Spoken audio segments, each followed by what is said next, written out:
Good morning and welcome to Brandenburg News Network. I am Donna Brandenburg, and it's the 17th day of April 2024. Welcome to the show today. So glad you could join us. We're going to move right into Liberty Essentials with Bill Mohr and Ralph, the IT guy. How you guys doing? Good morning. Good. Another Wednesday morning. I tell you what, I was outside. We were doing a bunch of drywall yesterday, and I got to go outside several times. And man, did I enjoy finally feeling the summer sun again. It was a long winter. It just felt like it. I went horseback riding yesterday. So went to the barn, saddled up, decided there was not a chance I was going to be inside yesterday afternoon. So hopefully everybody has the same. Today is going to be a little rainy, but I think we've got hope on the horizon here for warmth and sun here in Michigan, the second darkest state in the nation. Nice to see leaves again. That's We don't want to talk about leaves, Ralph, because we all know what happens to leaves. And what would that be, Bill? That means I got to get my big 72-inch mower out and chew them all up, scatter them across the yard. I'm not a leaf breaker. Make them leave. So bad. Got to make them leave. Oh my gosh, dad joke. Nice. So yeah, it was so funny. My dad, when I was a kid, no matter what you did, mowing would fix everything. That was dad's thing, So if I was sick, he's like, go get on the mower and go mow for a while. And I'd be like, are you out of your mind? I'm sick. I'd go jump on the mower. And after about an hour, I'd start feeling better. I'm like, how does he do this? It's crazy. So mowing clearly can fix anything. That's what I learned from my dad. So there you go. So what are we going to talk about today, guys? One subject I want to get on is the debate/forum we had and talk about that a little bit and what's coming up. Yeah, well, what did we see over the last week? We probably ought to touch on this with our Speaker of the House. I think we've all seen that. Squeaker of the House. Speaker of the House. He's the Squeaker of the House. For all of us still playing party politics, what did we just see come out of the Congress?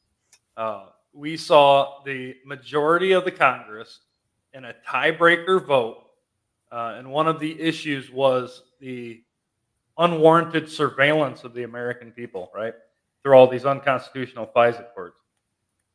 And who else but the great conservative put up there as Speaker of the House, and I'm only yapping here because I can't think of his name right now. Johnson. Mike Johnson. Yes, thank you. Yeah. Speaker. He got up there as the tiebreaker, and he played the Judas to the people and turned on the very people that elected him in there for that position. You can't tell me that they are not being extorted in some way or another. The powers that be definitely have something on the guy, which would have turned his vote that way, right? Nonetheless, they have now put this up to the American people, another unconstitutional act, and we all know they've been surveilling the American people for forever, at least since through the 50s, when we started developing tech, and then in the 70s and 80s with computers. Ralph probably knows the issue with the third generation Pentiums that came out. I forget which year they came out, sometime in the late 80s, early 90s, where they were caught bugging into the CPUs and claimed to have some surveillance system built right in. I can't vouch for that. I don't know enough about it. Pretty much all modern CPUs have a second CPU in them that runs independently of the first and is completely unauditable. And a lot of those have direct network access. So at a hardware level, it's pretty difficult to say that any computer is really trustworthy. Yep. Yeah. And I had an issue this morning where I was trying to get on here, and this never happened before, but I had nothing but browsers open, and I was trying to log in, and it wouldn't allow me to use my camera because it said the camera was in use by another application, which was not up on my screen, nor running in the background that I could find. it's little things like that. I would have to ask why, maybe just a glitch, but I would almost doubt it. Yeah, we And see so many attacks, and my screen last week went black. Both my screens that are attached to the stream service, it went black, and I had to literally leave and come back on. We've had people who have had the fans in their computers fried while they were online, all sorts of things. So we know this is happening. yeah, back in the 50s through the 70s, what was the big cry there? It was the CIA and other government agencies being able to wiretap into people's homes and listen to private conversations, right? I love the And memes then about, hey, wiretap, what's a good recipe for pancakes? yeah, I was just going to go there too. We look back 50 years later, and I don't know. I would have to say the majority of people in their homes have Alexa or whatever Siri, whatever they use. I don't know. I can't have any of that in my house. It's bad enough I got a cell phone around. But we just voluntarily brought them in now. We went from complaining about it and trying to make sure it didn't happen to, oh, look at this convenience factor we have as the American people. Let's go ahead and get in here. And now I can just speak to a computer and it will order my groceries for me. Right? I know my one of my sisters not too long ago bought a refrigerator that had a Wi-Fi connection that would it's capable of letting you know when you have grocery supplies that are low, and then you can order right through there. Are you And I serious? thought that was, yeah, I thought that was absolutely nuts. I think that's one of Samsung's products. Well, Makes my sense. They branched refrigerator, into I that. don't remember what the brand is, but I am kind of against the whole Internet of Things thing. But this was a smart fridge and all of that. Well, it's not connected to anything, but it does have a microphone on it. And so I try and make sure there is no way for that thing to exfiltrate data. However, once in a while it turns the microphone on itself. So you got to know that if it was connected to the internet, that data would be going someplace. Yep. And same thing with security cameras. I've had security cameras that I've gotten that of course I'm going to spy on the security cameras themselves and watch what they do, and they'll try and contact the internet even when I have all of the features turned off. They'll still try and contact the internet. Well, and all your cameras on your phone and the computer and everything, they can flip those things on and you won't even know it. But there's other forms of surveillance that they use too, such as like an active phase array. That's a antenna and such. They can direct communications as well as pick them up from any direction, and you'll never know that you're being surveilled that way. Yes, this is nothing new. And I'll tell you a true story. We were working in a house. For those who know me, I work on a lot of rental properties. And we were working in a house down on the southwest side of Grand Rapids here. And we were supposed to go in and replace the front door because it was broken in by a SWAT team, right?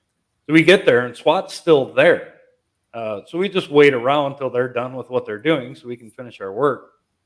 And we overheard them saying, now they took this down for drug running through the house, right? They were hiding drugs up in the ceiling panels and such. But we overheard one of the guys ask, "How did we know? What is the proof that we had to know that this was the house?" And one of the other guys chimed in right away and said that it came from the audio from their DirecTV remote. And then they all turned, three of them that were standing there, they all turned and looked at us and kind of had this shush look about them, like, oh, don't say any more about that. And then the conversation went a completely different route. So that was right from their mouths. There was nothing that was made up. And I was saying that early on when they started putting these remotes and smart TVs and such that had microphones where you could talk to. And that's a common thing now. People have them all over, but they are obviously listening in. So this entire thing that happened this week in the Congress, it's nothing new. We shouldn't have been surprised about it because they've been doing it for a lot longer than what anybody really suspects, for decades. They've been monitoring the people. And why? Because just like we know in the Patriot Act, they claim that we, the people, are the terrorists to the government, right? You read all 72 definitions, the majority of them apply to the people at large in America. They don't apply to any outside countries or foreigners that come in. They apply to the American people.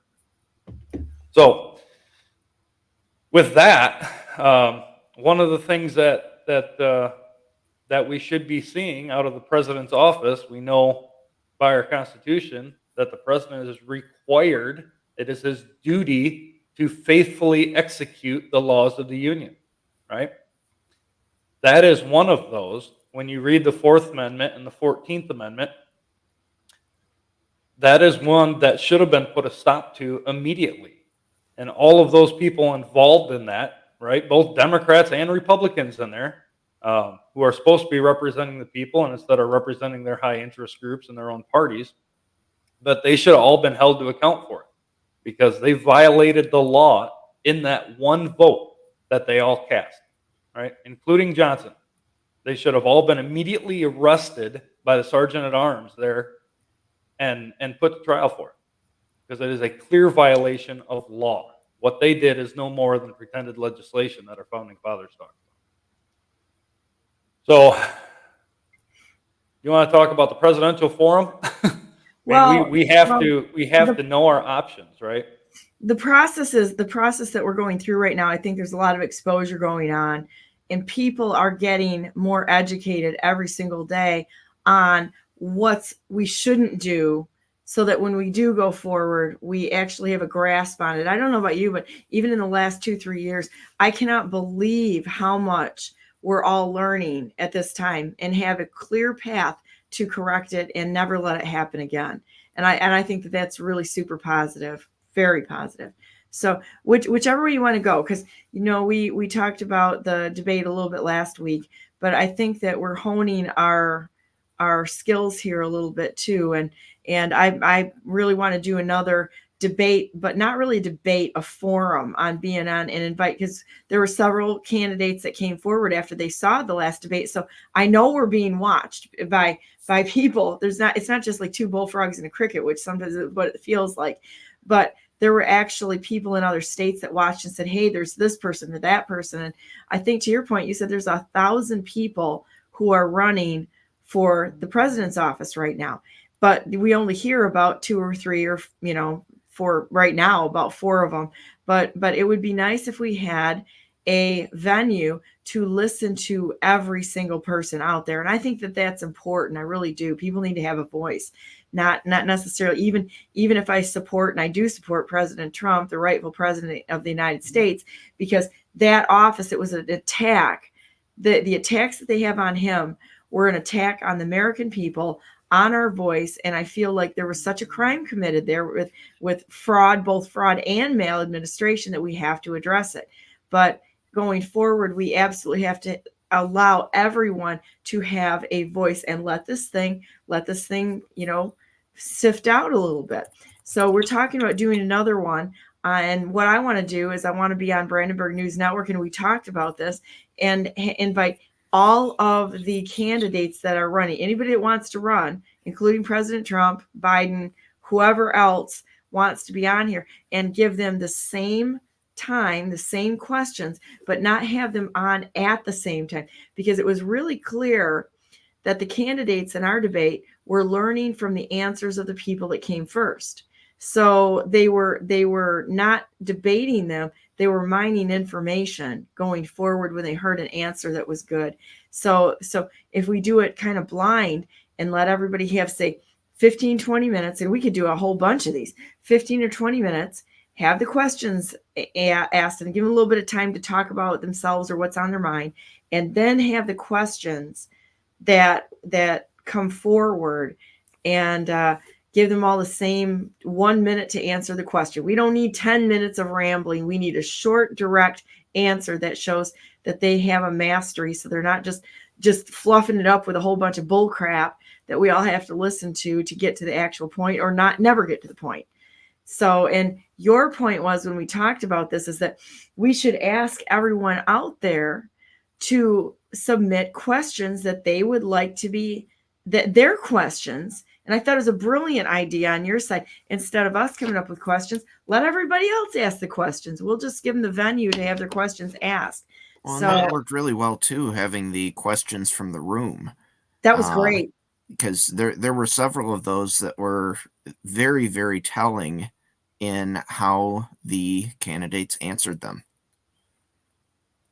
Yeah, and that's the whole point. I mean, anybody that that sets up a debate or a forum, you can easily guide the answers the way you want them to go, right?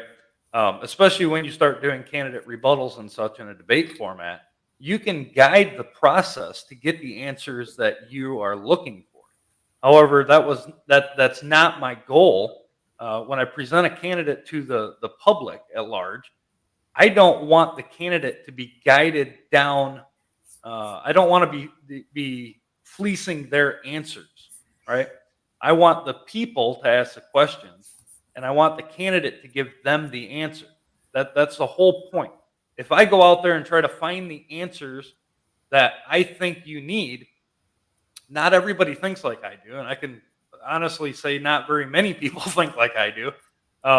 So the answers that I try to get from people are not necessarily going to be either understood or be taken in the way that I'm searching for them. Okay? Anybody can fish for answers, but it's specific to the individual for what you're looking for. So the best thing to do is you ask the questions and you get the answer directly. That way there's no misinterpretation of it. And I think that we need to tape them so that they can't see what the other candidates are saying. So there's a degree of separation, and you run it like a business interview. That's what this should be. It shouldn't be a debate. It should be an interview on what they know, because you could ask them a debate type question within the interview and have it be professionally done and see, to expand on what they said if you wanted to do that. But I don't think it should be a hostile thing, because like the Nessel and Dixon or the Whitmer and Dixon interviews were nothing more than a 16-year-old mentality cat fight. There were no good questions asked there, and all they did was sit there and turn into Jerry Springer and beat each other up. That doesn't test what they know. That's a distraction. That's a circus. So I really think that we should do this differently, so that and I talked to Dan Cummins yesterday, and I very much liked what Dan had to say during the debate.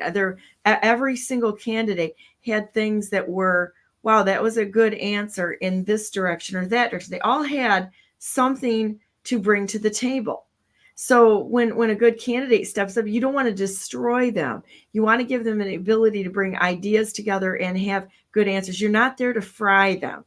You're there to help them get their ideas out and show what they want to do, and have it not be a hostile environment. Because the minute you have a hostile environment, instead of getting to the real answers, all you have are people that are just fighting, and that accomplishes nothing, absolutely nothing. So if we do this correctly, when I talked to Dan and I told him what I want to do, he's like, wow, that's really unusual, but I really like doing it that way. And I'm like, well, if you don't feel like you're under the gun here, you've got a minute to compose your thoughts and give a true answer that is well crafted and such. And I think it really gives people an opportunity, rather than just see who's going to get knocked out by the rock'em sock'em robot approach, and give them an opportunity to shine instead of to destroy them. Yeah, and you made a good point regarding interviews. If you break that down, any way, we talked about this earlier in the week, but any way that a business would hold an interview, you don't bring all 10 or 20 or 50 candidates in at the same time. It's absurd. And allow them to speak one at a time, because each one will build on what the last one said, right? We don't want influence from other candidates. We want to know exactly what the candidates say for themselves without any outside influence. Exactly. And not only that, but in a debate style, debates usually end up at least, the public debates that we see with candidates, they usually end up with a candidate attacking the other candidate and the other candidate attacking the first, right? It's a form of division. It's to play the American people against themselves. Exactly. And then same watch old divide and conquer. and then watch what happens with the media. Then the spin doctors get on and tell everybody who won the debate. They aren't listening to what anybody says.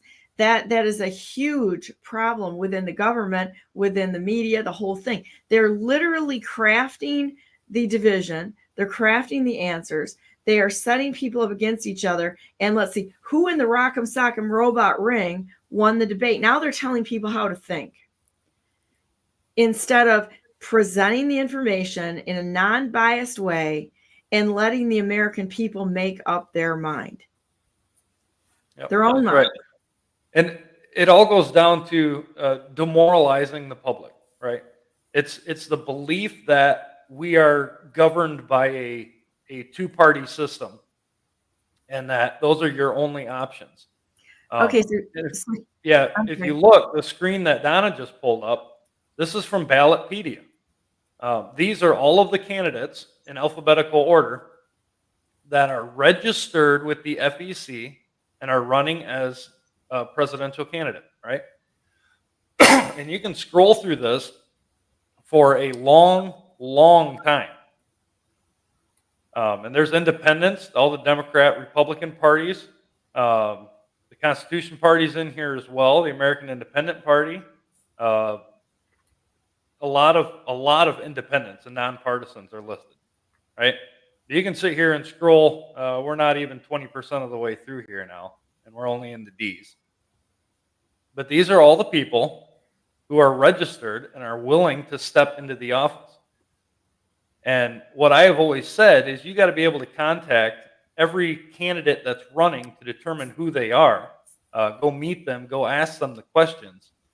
And I fully understand you're not, no one person is going to be able to make it through this list before November, I doubt. But here they all are, right? And I haven't counted all of them. Oh, there's Jill Stein, predictably. Yeah, Jill Stein's in there as well. Predictable. And some of these we know, right? I can name several on here that I know of. I can't vouch for who they are, but I know of them. But that's at ballotpedia.org/presidential_candidates_2024. You can see that line up at the top there. That's where anybody can get all this information, and you can go through and find who's running, and then go find a way to contact them. I wish it would list them by state too, so if they were local, you'd be able to see, and you'd be able to actually go hunt them down in person. Well, they have to have their addresses on there, so you could do that pretty easily by just digging down just a little bit. That wouldn't be too hard to do. Yeah, you just have to go to their FEC record, and it'll show there. Unfortunately, most of them always put PO boxes on there because they don't want to be found. That's one of the things. That's one of the things I never do as a candidate. I will never put a PO box to hide who I am. I'll give you my front door address and tell you which one to knock on if you want to come talk to me. That's supposed to be not allowed. You're supposed to put your actual address on. I had to. So if they're putting a PO box on, they should automatically be disqualified. Yeah. That's an automatic disqualification right there. But I don't see Vermin Supreme on there, and I didn't see literally anybody else, the guy that changed his name to that. Vermin Supreme? Yeah. I don't know. This guy's funny. Yeah. So Vivek's still on the list. I thought he stepped down. Oh, my bad. Yep, there's quite a few of them though. So if we think we're just being played by a two-party system, we are. They're playing the old divide and conquer again. Well, that's what the Republican Party did when I was running in under the Republican ticket, which I really have no great love for any of the parties right now. except the Taxpayers Party, because, but our goal is honestly to end the party system, one of them, because it doesn't work. And look how many Michaels there are. Mike Huckabee? I saw Mike Huckabee on there. There are a ton of people named Michael running. That's pretty cool. Look at that. Yep. That's crazy.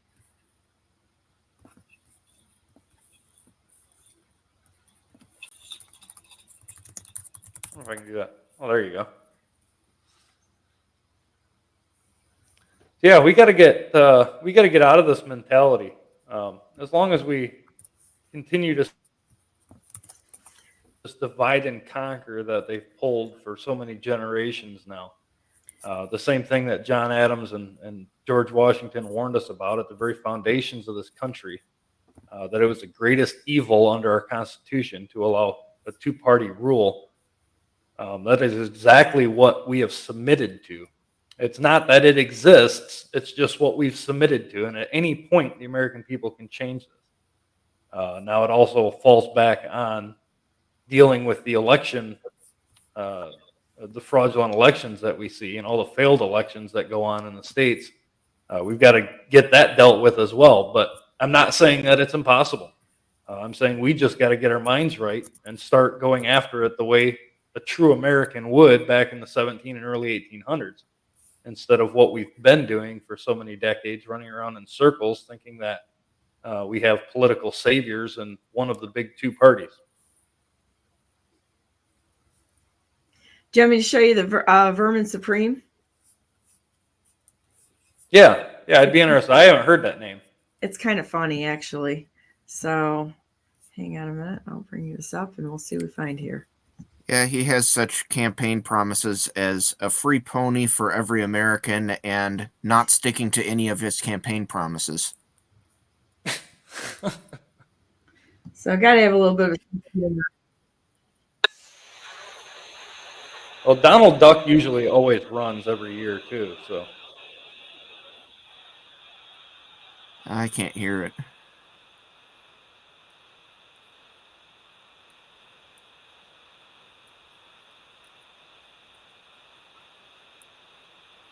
Yeah, I can't hear the audio on the video, but I can see it. I think most of the video kind of speaks for itself. I'm not sure I want to hear the audio.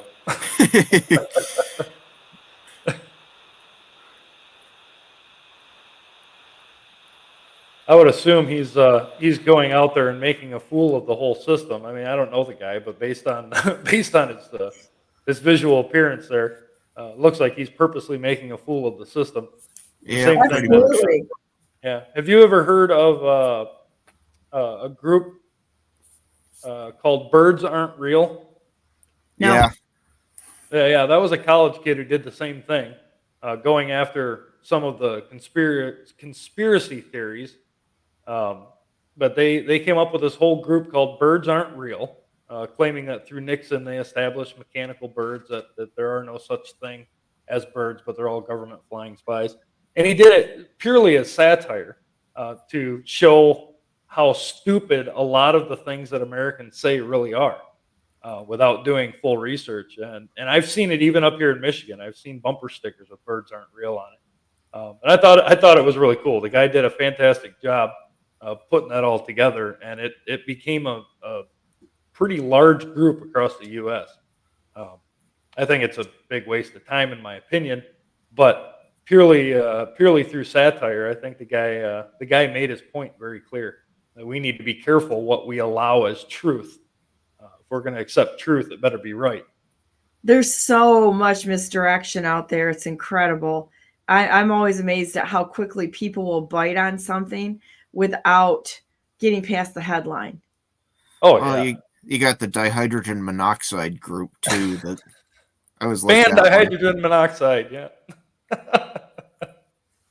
Leading cause of drownings. Yeah, and they're spreading it all over our crops too, Ralph. Can you believe that? Putting it in our coffee. Crazy. Just 1 teaspoon is enough to drown. Oh Oh, boy, oh boy. that's funny. There's so much, and I watch a lot of those social, not tests, but where they go out in the public and they present something like that just to see how people respond to it, and a lot of it is absolute absolute garbage. How people don't think about what they're actually saying, and On how the they'll other go. end, yeah, on the other end of the spectrum, one of the things I love seeing is the Ig Nobel prizes, where it's from the group Improbable Research, which their journal is actually pretty funny too, but they're kind of on the other end of the spectrum of presenting uh, actual scientific studies that got done that are so incredibly ridiculous that you wouldn't think that they would have ever been funded, but somehow they got funding. But then you actually start looking at the stuff that they were researching, and some of it is actually legitimate and valuable research. It's just the concepts behind it are absolutely absurd. I'll have to look that one up. I haven't seen that yet. Yeah, they always do a ceremony every year of, the kind of like the silliest research that they could find, and ask the scientists behind it to actually attend the ceremony and present on this. And a lot of it ends up being really interesting research, but it's the silliest sounding research that they can find. Like they had one on why don't pregnant women fall over, and it ended up being basically just like a physiology study on drastic weight distribution changes in the human body and how it adapts to that. But the study at first blush sounded just ridiculous, that kind of thing. I can give you Yeah. the quick answer, because women learn how to waddle like a duck pretty easily. You put your back and you waddle. Been there, done it. Yep. Improbable research. They had one study on why dogs tend to align themselves in a particular direction when defecating. And the conclusion on that was to figure out, I think, the circuits behind various animals' magnetic field detection abilities, because there's a lot of animals that have basically a built-in compass. And it turns out that dogs are one, and it's quite easy to actually see that by determining which direction they're facing most of the time when they go to the bathroom. I don't even know what to say about that. Nothing. Yeah, that's the kind of research that they collect together. But it's the same kind of, for that one, it's the same kind of neural circuits between dogs and like homing pigeons. And so the study was kind of like about that, but that was part of the study, and it just seemed really ridiculous. But yeah, all kinds of interesting ridiculous stuff. It's kind of is ridiculous, but I understand why they're doing it. But I don't really care which way my dog's nose is pointing while he poops. Yeah, he's usually staring at you anyway. So. One of the funniest conclusions that I saw on that was was someone's suggestion that the poop itself is actually what's aligning, and so the dog is just aligning with that so that it doesn't go out sideways. We're doomed. We're totally doomed. Oh my goodness. Okay, let's get this thing back on the rails. Well, let's go from improbable research to probable research here. Yeah. But you know what? You know that we just picked up some viewers right there. Or lost them, one of the two. Or lost them. Probably lost them and picked them up. So last week we ended the show with a brief, just a quick brief discussion of video games, right? And so I wanted to speak on this, and I think I can still fit it in about 20 minutes or so, and still hit most of the highlights. But I think last week I made the mention that it was once said by a tyrant that if you give the people a spectacle and a piece of bread, you can control them, right? And that's absolutely true. When you get people entertained, they fall away from their duties. And we can see that whether it be sports or TV or video games or public shows. Movies used to be a big one. You remember when most of the churches really frowned and would disband people for going to movie theaters consistently. I'm not saying that's necessarily bad. I'm giving that as an example. Well, they may have been onto something. Have you seen the nasty stuff that they put in the movies and such? I mean, I'm not gonna say I like going to seeing a movie once in a while, but my gosh, you got to be a little choosy here, because a lot of that stuff is absolutely just filth coming out of Hollywood. So you actually hit on that, and the same thing in video games, right? And I told everybody that I used to be a big gamer, right? Everything from racing games. One of my old favorites used to be Guitar Hero. Okay, but that's a cool game. That is a cool game. I've played other games as well, along the lines of like Grand Theft Auto and the old Manhunt, a lot of military first-person shooter games, such like that. And just recently, right, in the last 2 years, I've packed all that up, put it away. There's a reason for that. When I became knowledgeable and understanding how it was affecting not necessarily myself, but how it was affecting my children, and I wouldn't let them play certain games like that. All right, don't everybody jump the gun on that. They were playing other games I didn't think were that harmful, but the purpose is the demoralization of a nation. Okay, so I'm going to bring up some law here. I might as well. Let me see if I can just share that whole screen. I don't know if I can or not. I'm going to tell you, game addiction is a real thing. But you can get it severely. In fact, we just had a story of somebody that's they had a son who was really having a problem, and he's in his late teens. So they ratcheted down how much he was playing video games because it was too much. You know what he did? He actually is probably late teens, early 20s. He ran a wire outside of what their mom and dad had in the house under the carpet, so that they couldn't see that he actually had reconnected in a different way to foil his mom and dad's plan to help him. And I gotta say, the dad wasn't putting up with it and kicked him out of the house. Goodbye. And didn't give him a second shot at it. He said, if you want to train wreck your life, you're not going to sit here and lie to me in my home. We're trying to help you, and kicked him out. So, and you're right. It is an absolute addiction, because you can see a lot of parents that take drastic measures. They'll take and like run gaming systems over with a lawnmower, or throw them in a pool, or hit them with a hammer. And these kids, and I'm not just saying kids, some of them are in their mid-20s or 30s out, right? Or 30s. Yeah, probably, or 30s.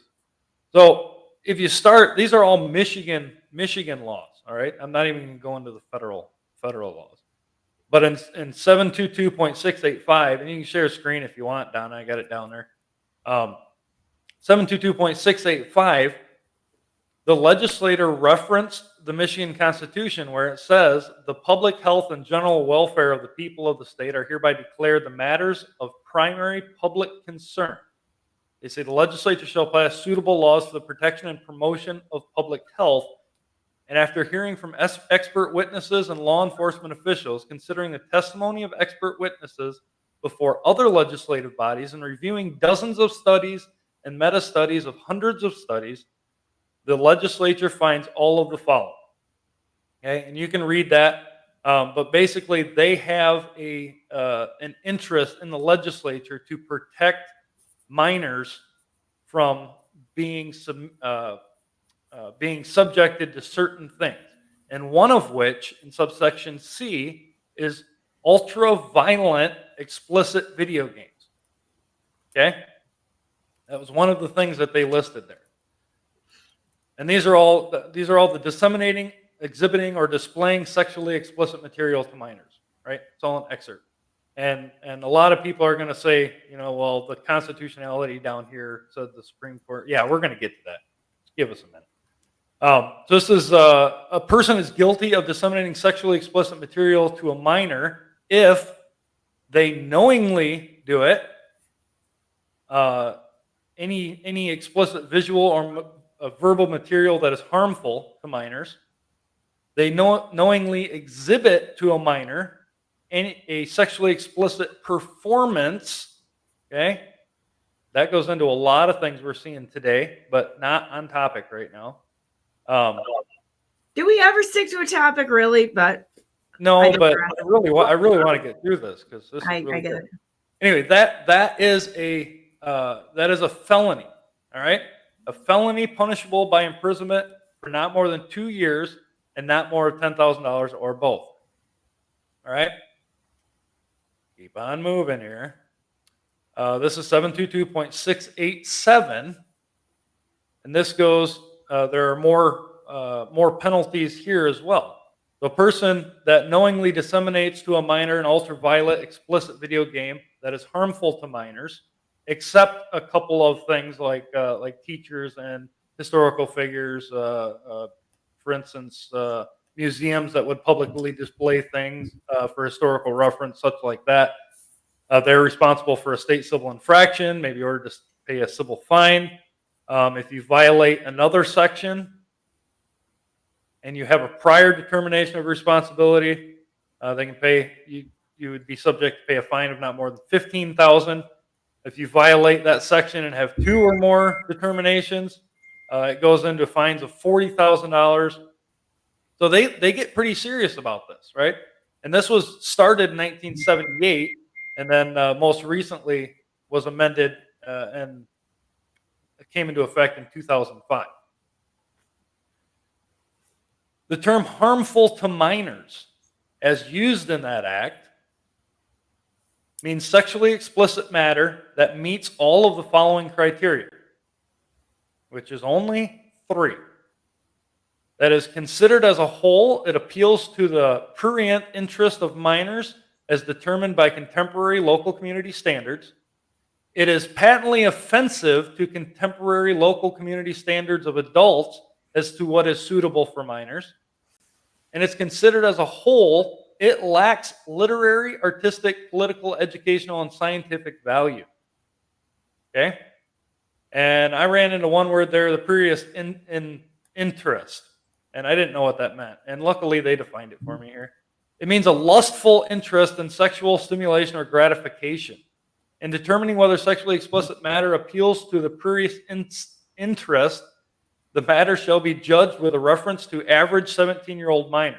The issue with that is we demoralize them to the point where that standard has been lowered so far that it is hard to prove, right, without going back to what it was in 1978. But that includes such thing as homosexuals, sadomasochism, et cetera, et cetera. And there's more definitions that are used in this. It is a very long section, but I'm just kind of breaking it down little by little. Well, I think anything that's sexual in nature is so it's become so accepted that people don't even realize the degradation, the slow burn that's gone on over the years. And this was all organized. It was absolutely a concerted effort to break down our families and our children. And it's just gotten worse. You know, when that slippery slope starts, it doesn't end. It continues until total destruction. This is where it's going. Yeah. And we have other laws as well that deal with obscene material. Okay. And obscene today has, I say it quite often when Samuel Davis says how strangely a tyrant, the tools of a tyrant will pervert the plain meaning of words. Obscene is one of those words that has been perverted over the years, okay? But a person who disseminates obscene material, and this is not just to a minor, but it is subject for imprisonment for not more than a year and not more of a fine of $100,000. And a second offense can be 2 years and $50,000 to $5 million fine. All right, this is a felony to display obscene material in the public's eyes. All right, especially around kids. I'm not going to tolerate. So You can go into the local rules as well. I wanted to hit that one a minute. Whoops, that is not the one that I wanted. But a local village, township, city, they can put up ordinances and should put up ordinances to regulate and deter such material. Okay, and I think I lost one somewhere, but that's okay. I don't have time to get into it. So this is a list. I just did a quick search. Obscene video games that have been in my lifetime, pretty much. And a lot of these I can actually remember, right? The majority of them focus on blatant murder or sexual acts done in public. Okay, and there's even like JFK Reloaded.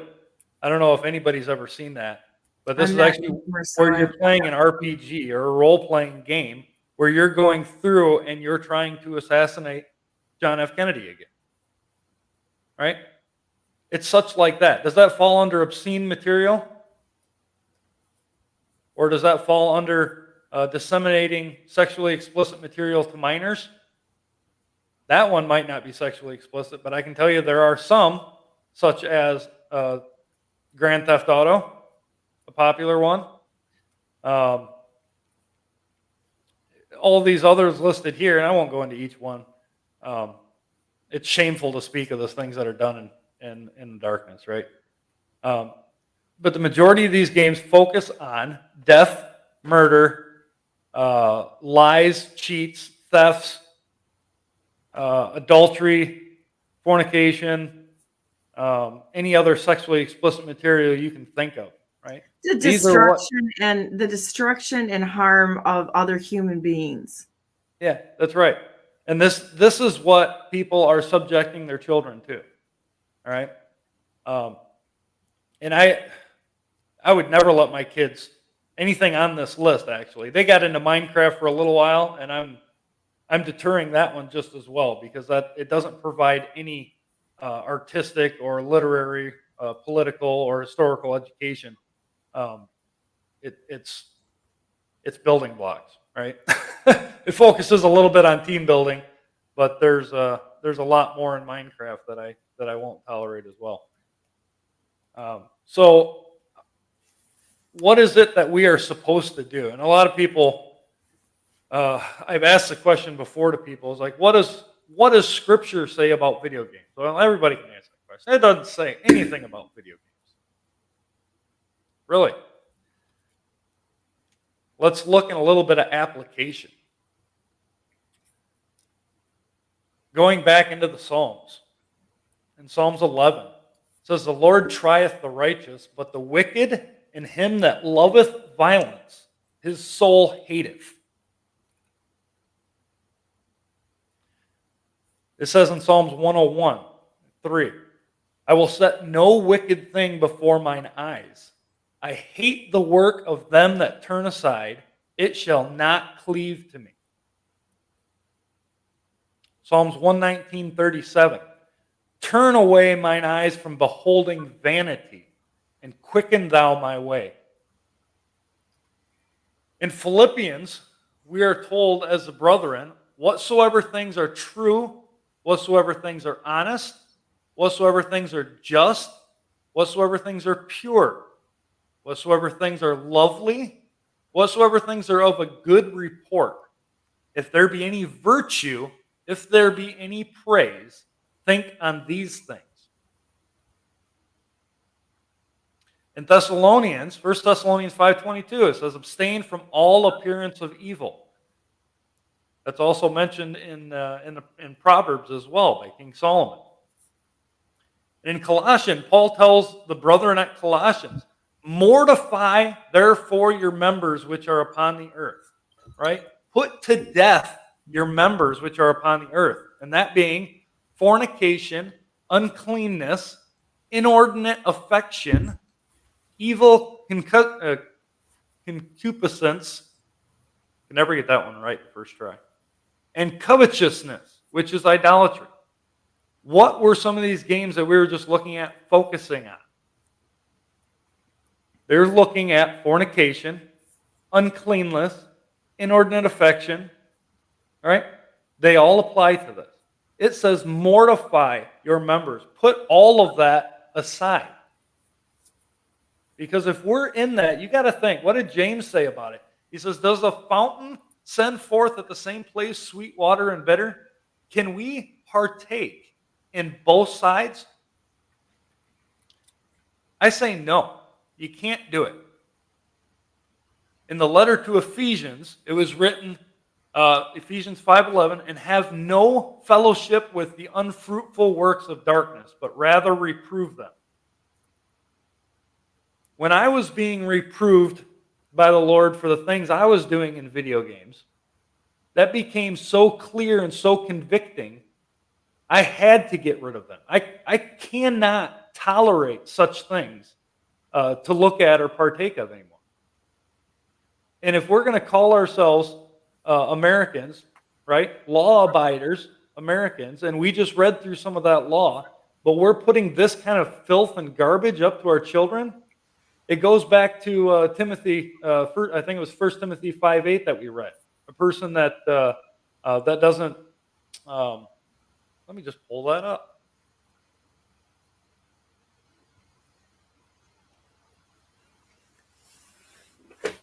One of these things I need to memorize yet. In regards to the schools, I mean, this is a clear-cut line in the schools for the kids sure seem to be able to know everything that there is to know about sex. I mean, but they can't balance a checkbook. They don't know how to get a job. The writing skills are abysmal. The normal things that it takes to be an adult they're not coping.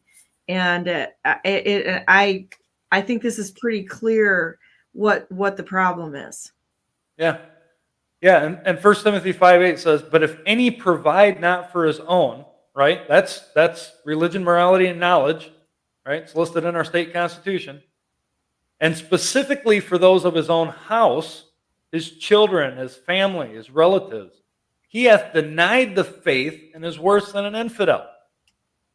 It's pretty cut clear and dry.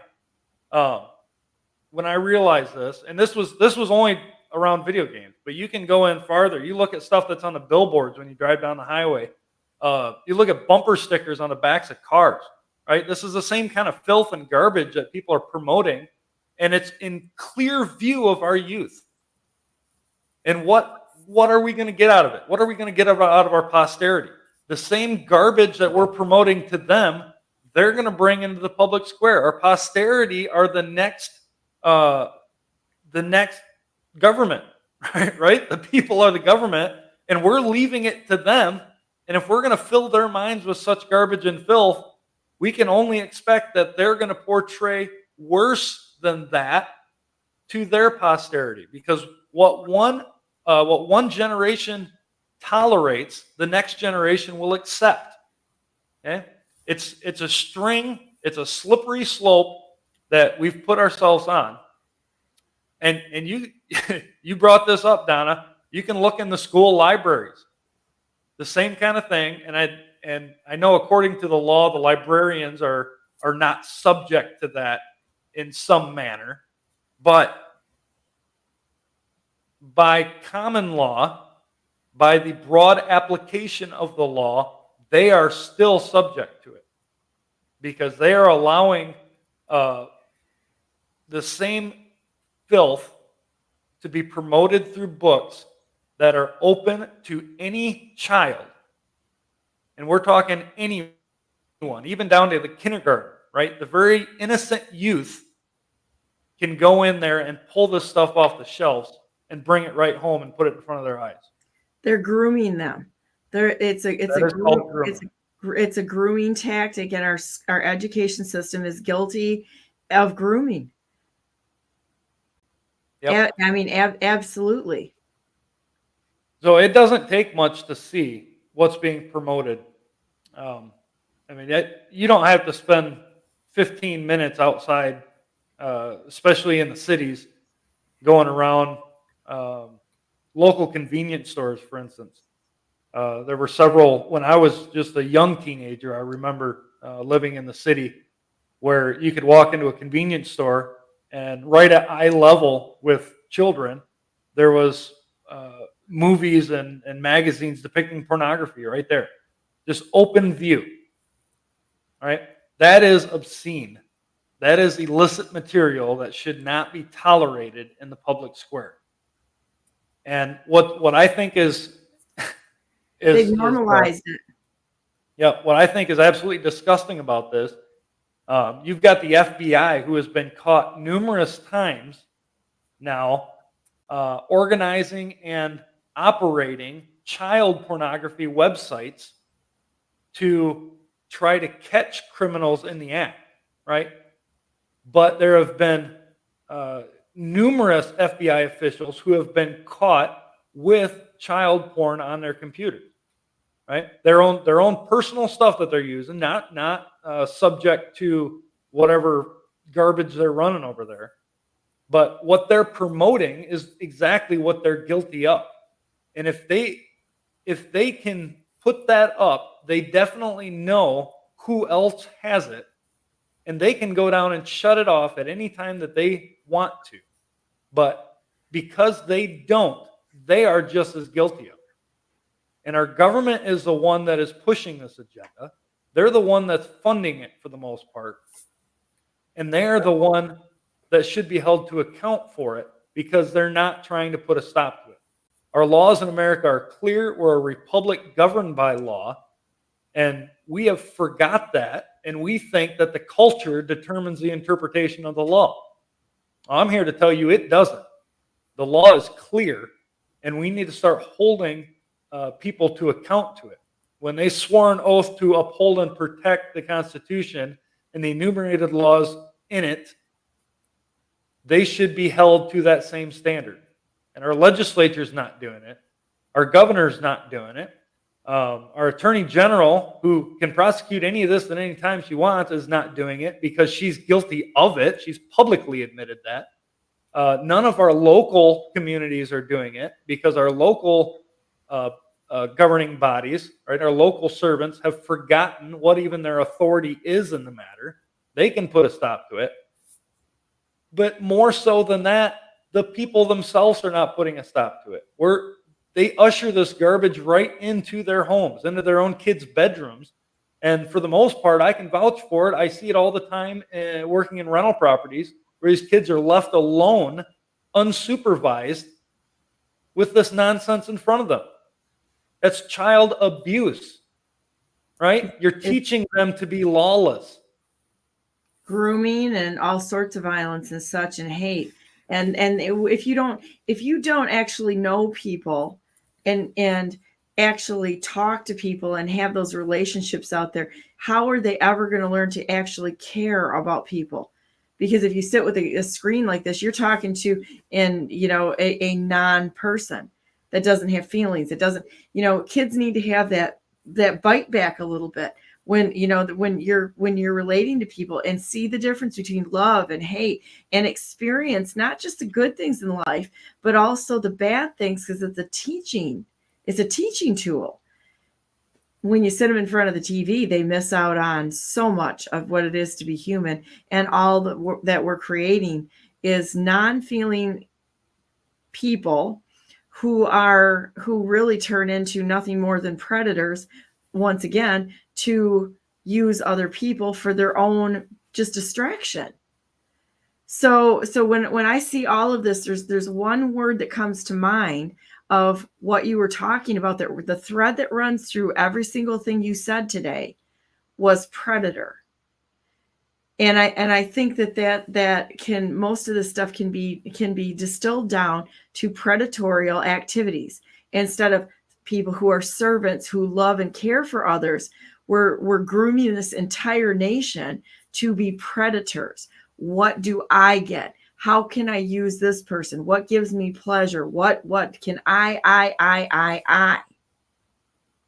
Yeah. Instead of you. How can I help? What do you think?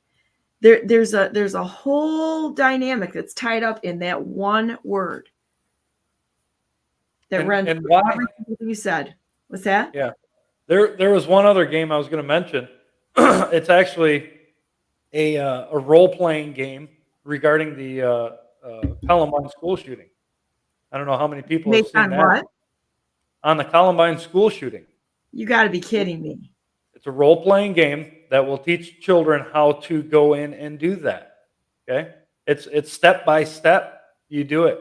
And you look at things like that and you realize children, I'm sorry, not people in general, but children are not being taught the value of life. Okay? They don't know where life derives from. They don't know what life is. And they are taught in these games to take life. And yet we expect them somehow to be better than what we see out there. The media promotes all these school shootings and such. Why is that?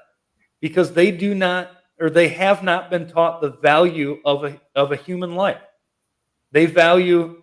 I'm not going to say this is very broad, but in specific circumstances, they value themselves to an extent, but have no value for an individual next to them. And you hit that. There's no care for humanity. There's no love for your neighbor, right? The basic principles that we ought to be promoting. Well, when you look at it and you go back to the whole impetus of this is that Satan is the destroyer. He is a predator. And when people exhibit those characteristics of using other people, they have fallen in and or have turned into a predator also. Those are predatorial activities. And all it does is it leads to the destructions. It's a hunter. It's somebody who is a hunter, not in the classical, I enjoy hunting type things, which I'm not a hunter. I know you're a hunter. I that's not what I'm talking about. What I'm talking about is somebody who is a hunter of anything that satisfies their manipulated worldview without regard to who they hurt along the way. That's a predator. And what is a predator too? They destroy and they kill. Yeah. Yep. The thief comes to kill, steal, and destroy. And that's exactly what's being promoted in such games and such filth. It is stealing away the innocency of children. It's killing the mindset, killing humanity in general, and destroying the morality of the youth. So we need to put a check on that. We're allowing into our posterity's minds and what we allow them part of. One thing I didn't touch, is Mike Bambas back there yet? I don't want to take up his time. That's okay. You want to say hi to Mike? Yeah, we'll say hi to Mike. Morning, Mike. How you doing? Your microphone's muted. How's that? There you go. Now I got Morning, Mike. How you doing? Good. How you doing? Pretty good. Thanks for joining this morning. Really appreciate you coming on, and what all of you gentlemen have to say is so important. So yeah, we were just talking about the obscene and illicit material found in games and numerous other things. And the one thing I forgot to mention is in those earlier laws regarding the distribution of such material, that it's held the constitutionality of that law in 2008. The gaming industry, and I forget who actually did it, but took on to the Supreme Court, and the Supreme Court said that they ruled against those laws, held them unconstitutional because of the freedom of speech and the 14th Amendment. I'm not sure what the 14th Amendment has to do specifically with video games, because there's no real age listed there. But the First Amendment gives us the freedom of speech, very clear. However, the First Amendment does not grant the freedom to lie, or the freedom to cheat, the freedom to steal, or the freedom to kill. That's all covered elsewhere. Liberty is only the right to do what the law permits. We know that. And that was the whole principle beyond this. The Supreme Court, though they may have ruled on that in a case, they had no authority to rule against such things. They were to uphold the law in that manner. And I'm not sure where it went in the Michigan Supreme Court. I haven't gotten that far yet. But the federal Supreme Court had zero authority to speak on the matter, except they should have put it down and upheld the law. that we were reading about earlier. So, Mike, I'm going to let you take over because I saw you were promoted in several groups that I'm part of.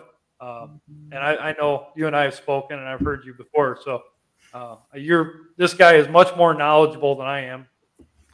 That guy, the camera's backwards. Yeah, much more knowledgeable than I am.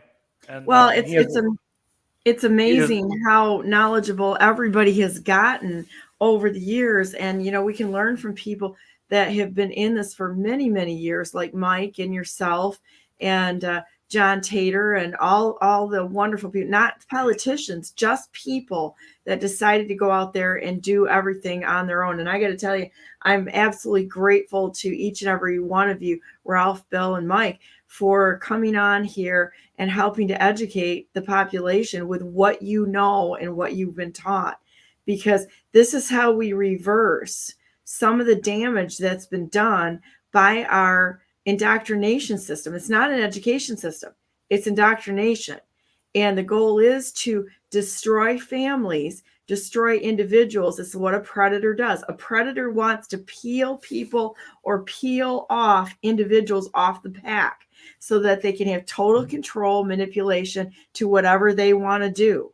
And it's real clear that this activity has been going on for a long time. But you have to say, why does that mindset exist? There's only one answer, and that goes back to pure evil, because it doesn't love, it doesn't care, it doesn't care who a person is. It is the ultimate predator for death, destruction, and murder. And that's Satan himself.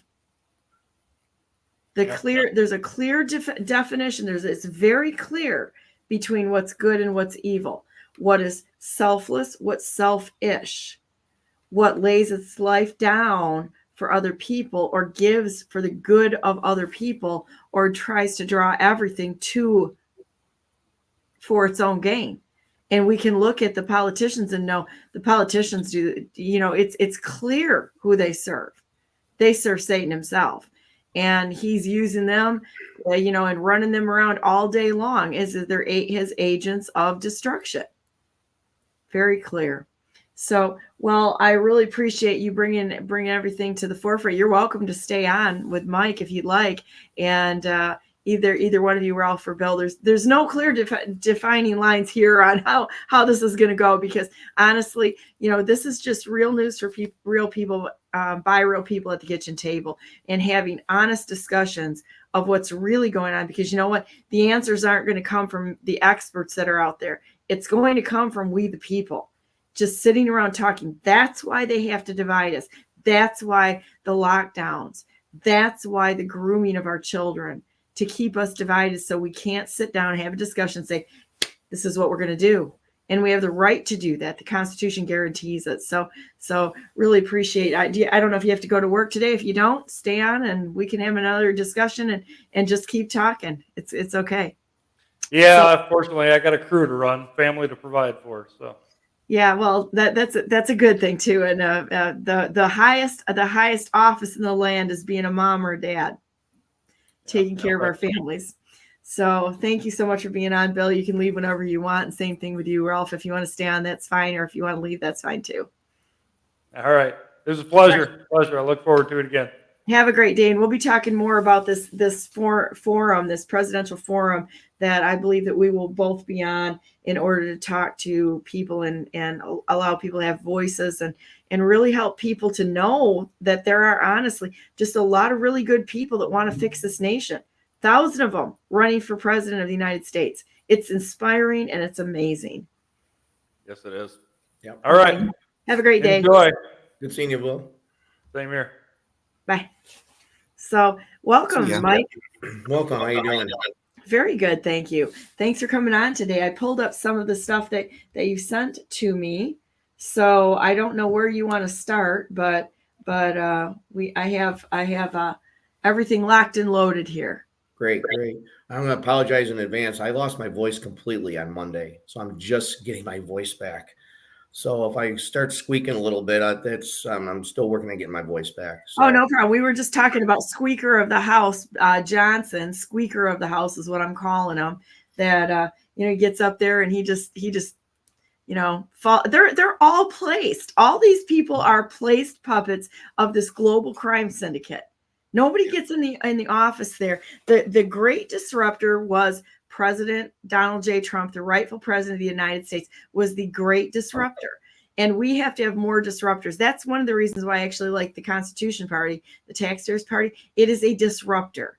And the establishment uniparty hates a minor party or the third party, and they will do whatever they need to do to try to stop it, just like the prosecution of the rightful president of the United States, President Donald J. Trump. So, we need to continue to talk about it. You're a disruptor. You went into this meeting and Rogers ran out of the room, didn't he? Mike Rogers? He did. Yep. It was amazing, and I love the video. You did a great job. You know the law. You can quote it, and I'm thankful that you're here today. So, what are we going to talk about today? Well, you wanted to continue a little more on the Trading with the Enemy Act. And I also came up across, there's been quite a few things that transpired since we've last talked.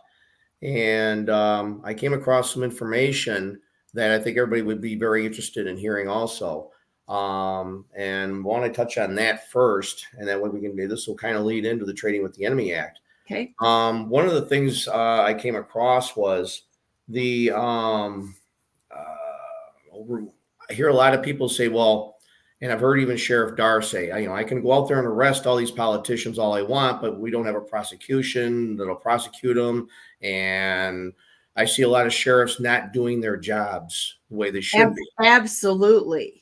And I think I found the source of the problem. Now, Okay. What I came across was Act 59 of 1935. It's under MCL 28.6. And in this Michigan law, the Michigan State Police have the authority to order sheriffs to perform certain duties. And if they refuse, the commissioner of the Michigan State Police can remove the sheriff from office. No kidding. What's the law? MCL 28.6. Okay. Now, what I find disturbing about that, and so it prompted me to do a FOIA request to the Michigan State Police. And right now they're trying to buy time. I should have the final result on that FOIA here by the end of the week. But one of the questions I asked them was, provide me documentation that shows that the Michigan State Police is a de jure department or agency, which they are not. They were created in 1919 and basically have evolved into what they are now through legislative acts. So they're not a de jure department or agency, they're de facto. So for a de facto department or agency to be basically given the power to remove a sheriff from office, I find that most disturbing, being that the sheriff is an elected official. So I think everybody needs to take a good hard look at this to see why our legislators did this. Now, I'm also challenging the fact that the state police, being that they're de facto, under Norton v. Shelby County, 1886, they have no authority over any of us, zero. And, as the Supreme Court ruled, it's like they don't exist. So we need to start challenging the state police on this matter. Start challenging them on the fact that they are a de facto department and agency and have no authority to do what they're doing. And especially to be given the power to remove a sheriff for not complying. Now, you've got sheriffs out there saying we're not going to enforce the red flag law that Governor Nitwit put into place. So if they refuse to do it, was the commissioner of the state police going to remove those sheriffs from office? That's a slippery slope to be going down, and I hope that they don't even attempt to try and pull that with any of us.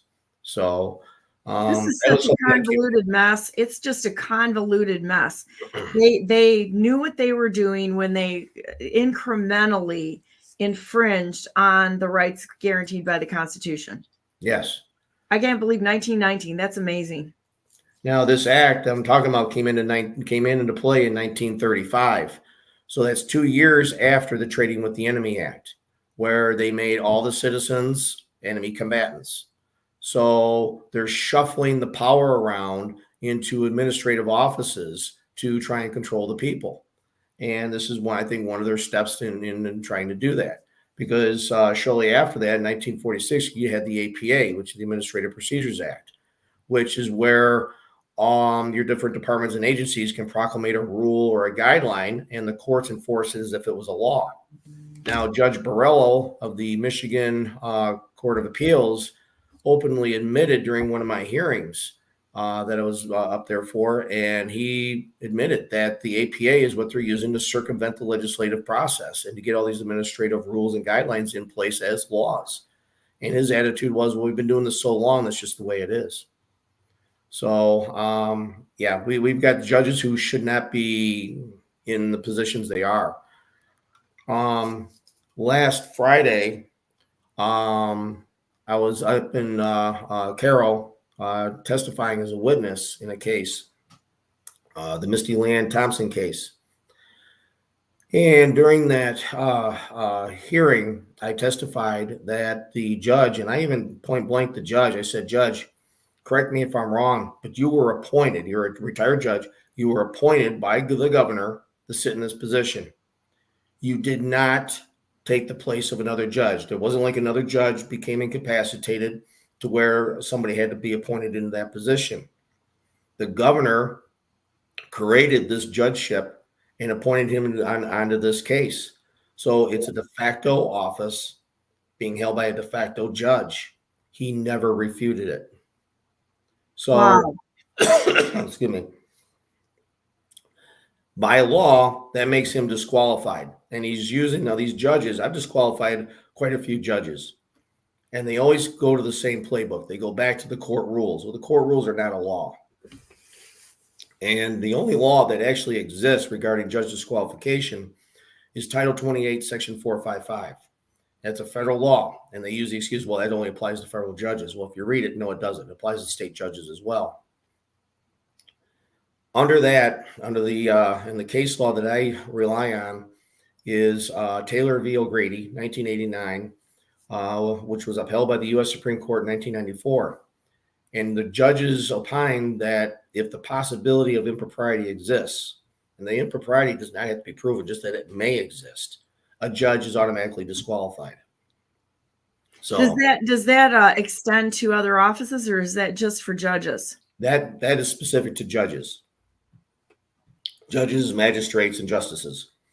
So because we have these individuals claiming to be judges who do not have a proper oath of office, who don't have an anti-bribery statement on file, they don't have a foreign agent registration statement on file, and there is no such thing as a license to practice law, which in order for them to sit on the bench, they need to have, according to the Michigan Constitution, Article 6, Section 19. So all this is bogus. These are all improprieties that aren't a possibility. They're provable improprieties. So all these administrative judges are not judges. They're just administrators. So we don't have real courts. And we called for this judge to be arrested in the courtroom. And the sheriffs refused to move. They refused to do anything.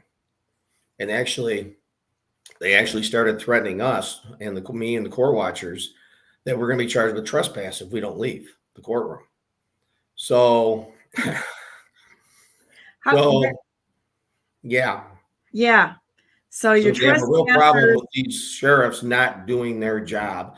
This act may be one of the reasons why that you've got Lansing telling them this is what you're going to do and what you're not going to do. And if you don't like it, we're going to remove you from office.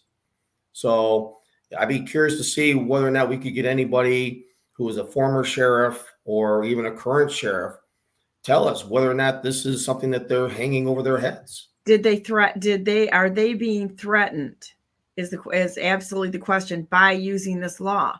Yes. This is the weaponized unlegal, non-legal system has been it is a situation that has to be dealt with, because there's no justice there. There's absolutely no justice. It is it's a weapon. It's become a weapon, a terrorist weapon from our government against we the people. Yes. Yes. And again, if we're enemy combatants, then we need to start taking a position that, okay, if we're enemies of the state, then we need to treat them as enemies of the people and start taking them and holding them accountable for their actions in every aspect, whether it be the local, or at the state level, or even at the federal level. We need to start turning this around and going after them for what they're doing. The quickest way for any of these unconstitutional systems to cease to exist would be for people to wake up and say, "Oh my gosh, I'm part of the problem," and stop participating. Can you imagine? Can you imagine what would have happened if everybody all of a sudden, boom, full stop? Full stop. I've often raised the question, what would happen if everybody just stopped paying their taxes? Just stop funding the terrorism and insurrection that they're placing upon us, because they never had the authority to put any of this in place. Never. That would be an outstanding thing, but the downside that I see in that plan right now is that they're getting way more money off of the corporations. So it's our purchasing power that is actually funding a lot of it. If you look at the big unconstitutional corporations, or not unconstitutional, but the ones that should have been taken a task with the antitrust laws and such, they are absolutely funneling money in that direction. But you would definitely cut all the purse strings to the universities, the higher indoctrination camps, the levels of higher indoctrination and such. So it would be helpful. It would be helpful if the money supply was cut down.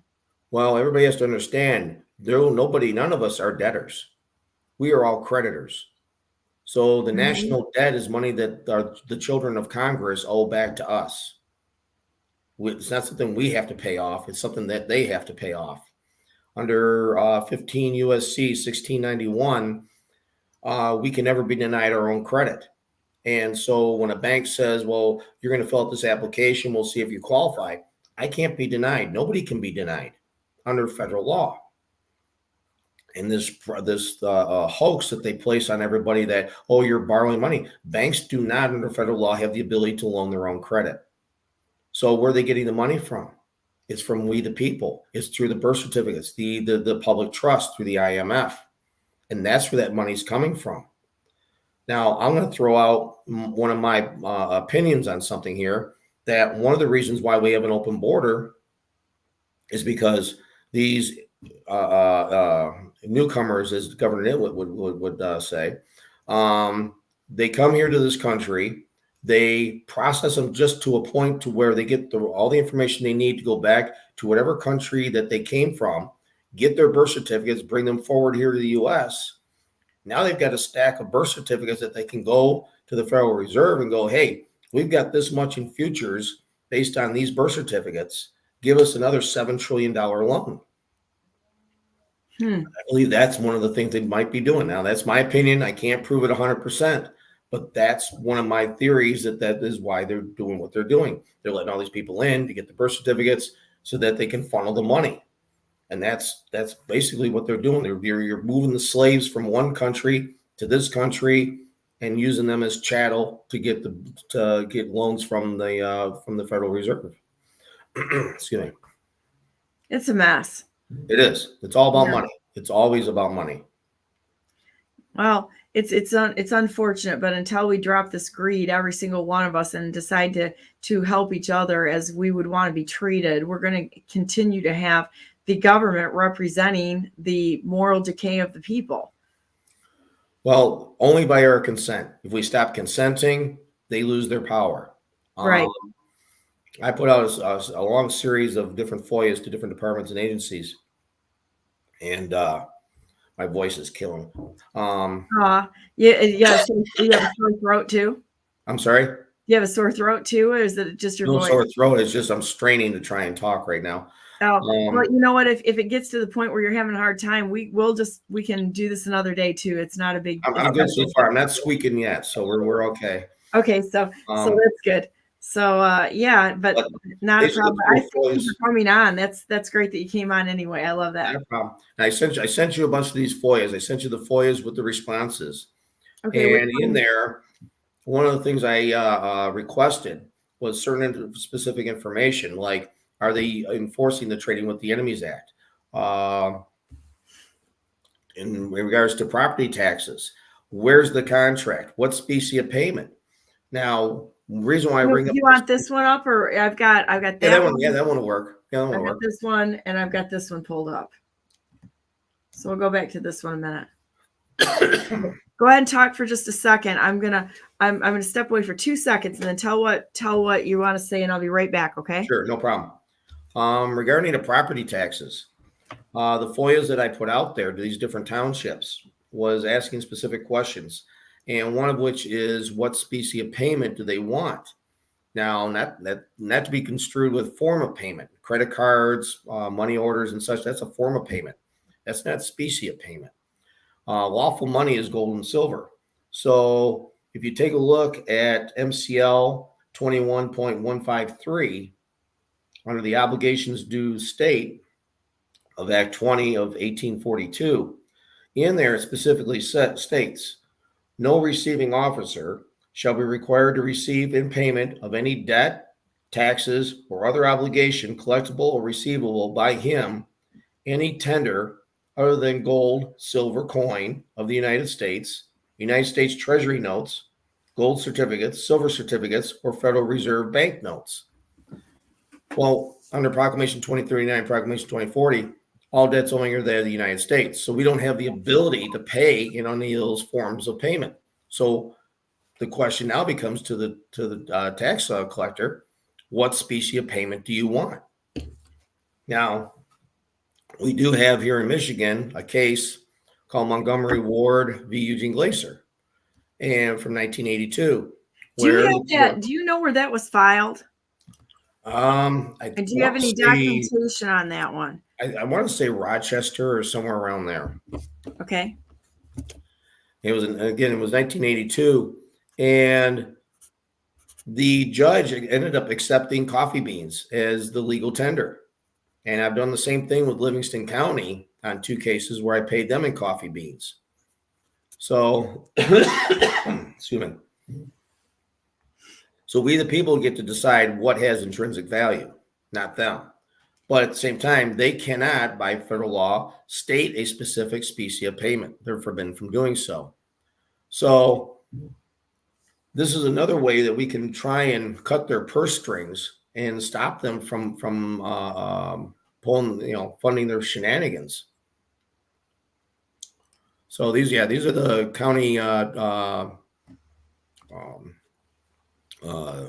that I sent out regarding, because I asked, okay, if you're asking me to pay on the warranty deed, if you look on your warranty deed, it says that you're a tenant.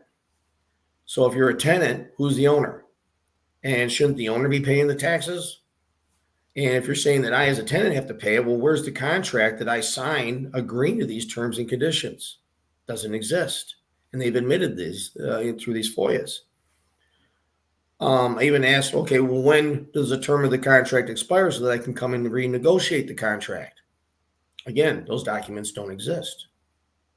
So how are they able to charge property taxes absent a contract, absent any delegation of authority? They can't. I even asked them, are you prove that you're a de jure department or agency? Again, no documents exist. So they can't even prove that they have the delegation of authority to do what they're doing. So these are things that people got to start asking. They have to start going after the local tax assessor and saying, hey, we got a problem here.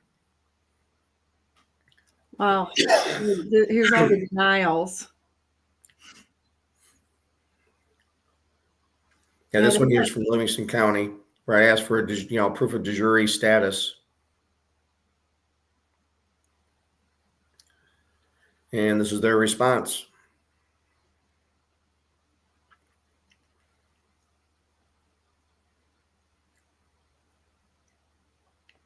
As a result of the proclamation of 2039 and Proclamation 2040 of 1933, which prohibits the use of gold and silver to be used as lawful money to pay debt, provide documentation that specifies specifically what species of payment is accepted by the Livingston County Treasurer for property taxes, which is not to be confused with form of payment, which is defined as cashier's check, money order, credit, debit cards, or cash. And you've got this all laid out, and it's like your request is denied. The county certifies that your request does not exist under the definition of public record as cited in MCL 15232.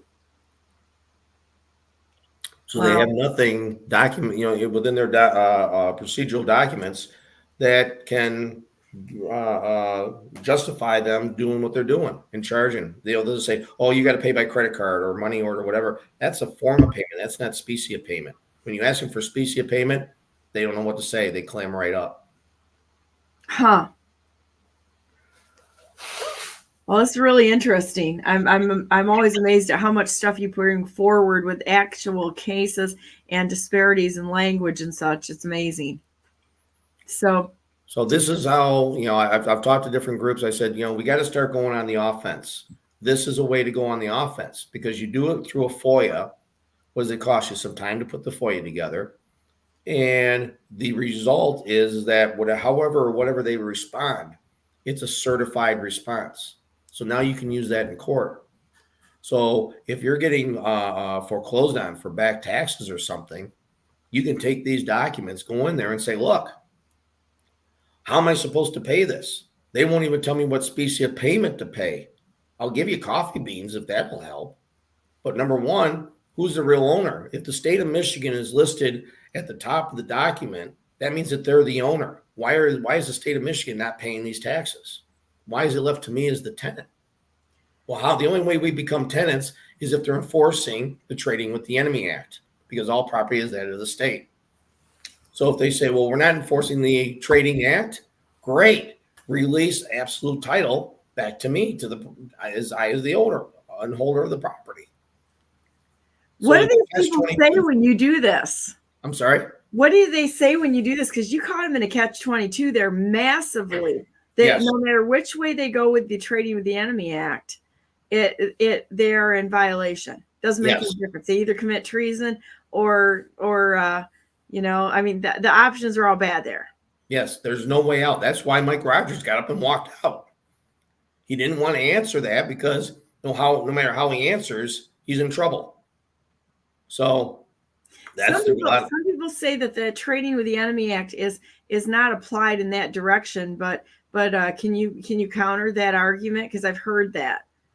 Applied in which direction? Well, they'll say that the Trading of the Enemy Act is out of context or something, and I can't remember the specifics, but a few people brought that up, and I'm like, well, that it applies to it does. It's not a broad application, but your research has shown that it really is. It's just it's very simply designating Americans as the enemy. Yes, it does. What it is they changed from the 1917 version of the Trading with the Enemy Act had the exception in there that American citizens were not considered to be enemy combatants. In 1933, FDR took that out of that act. They changed it. They amended it so that turned it to where we, the citizens, are the enemy combatants as well as foreigners.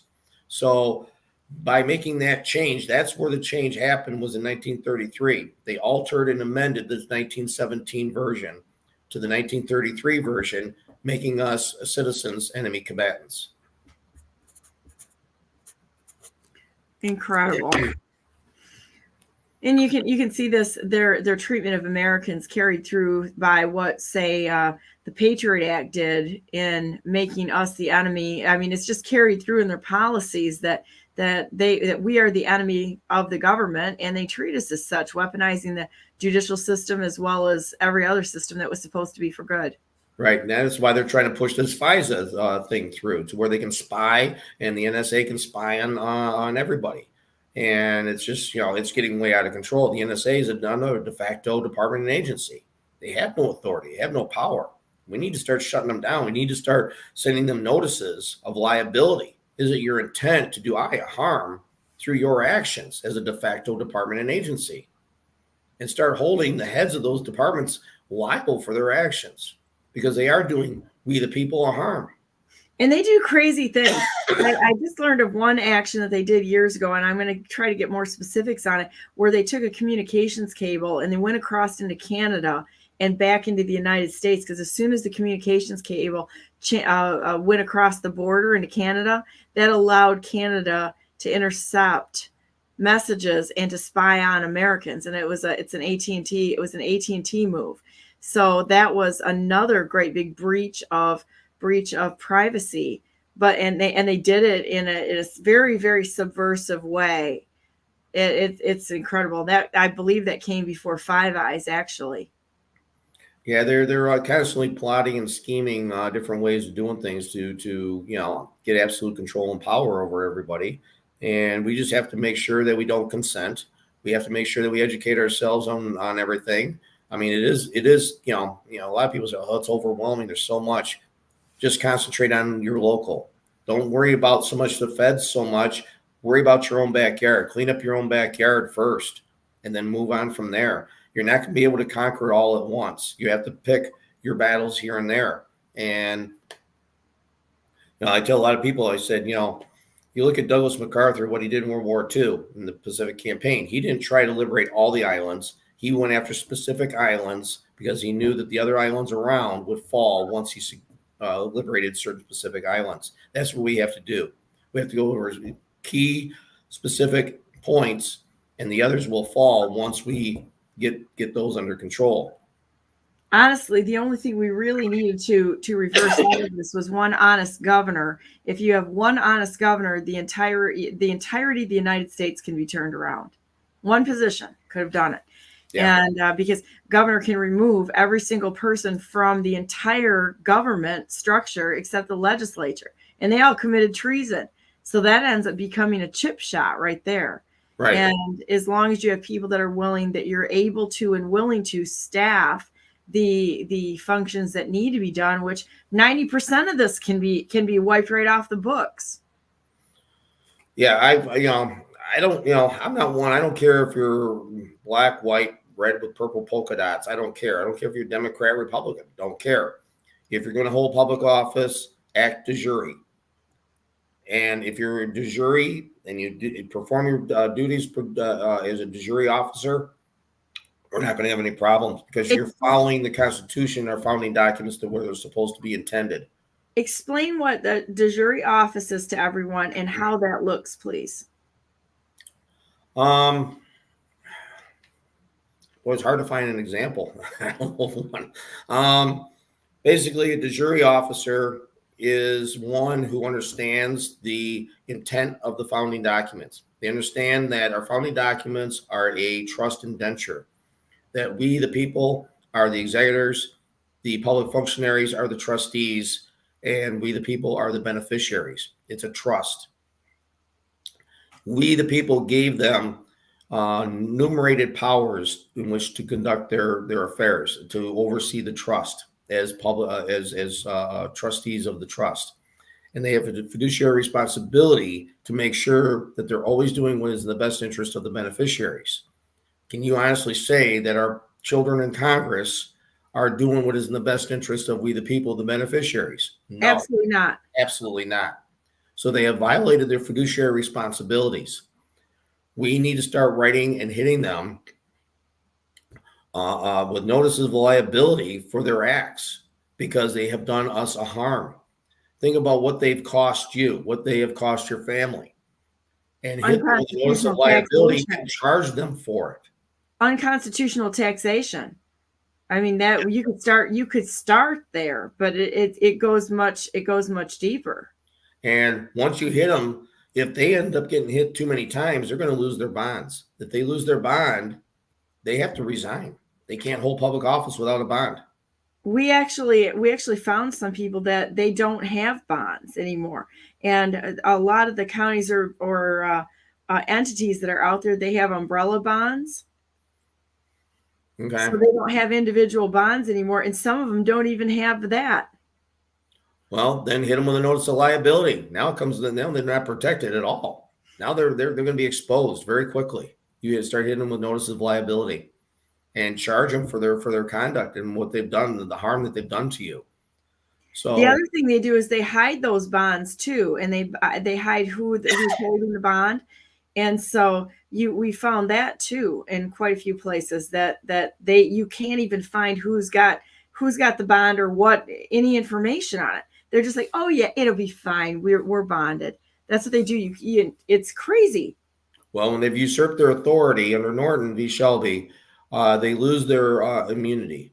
So there's no immunity, and they can be held accountable under 18-241 and 242, and be held civilly liable under 42 U.S.C. 1983, 1985. So their personal assets become tangible, because if they don't have the bonds in place, there's nothing left but their personal assets, and their marital assets become into play as well. So can you give that, but those bond or those that MCL law for that again? Sure. 18 USC 241 and 242, and 42 USC 1983 and 1985. Okay. Interesting. Huh.